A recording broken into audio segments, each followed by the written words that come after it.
Il est 8h39 et 20 secondes ce matin lorsque Jérémy Bayou franchit la ligne d'arrivée de cette troisième étape de la solitaire du Figaro. Une arrivée assez spectaculaire entre soleil et orage. Deuxième victoire d'étape d'affilée pour le skipper de BPI. Parti dimanche de Dunlauger en Irlande, il a parcouru les 477 000 à une vitesse moyenne de 6 nœuds 95. Fabien Delahaye et Erwan Tabarly complètent le podium. À la 9e place, on retrouve Morgan Lagravière du Pôle Vendée. Avec seulement 19 minutes et 52 secondes de retard sur Bayou, le local de l'étape termine premier bisu et s'empare par la même occasion de la tête du classement de la catégorie débutant. Il compte désormais 9 minutes 12 d'avance sur Xavier Macaire, le skipper de Starter Active Bridge.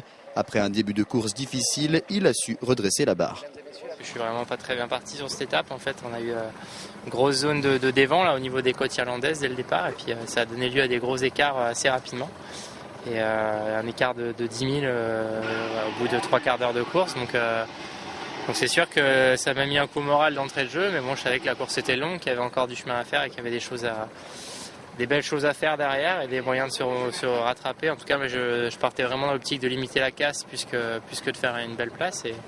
Et là, j'ai réussi, entre guillemets, l'exploit de repasser premier bisu et de faire un bon résultat au final. Morgan Lagravière va désormais pouvoir profiter de quelques jours en Vendée. Beaucoup de repos et de décompression au programme.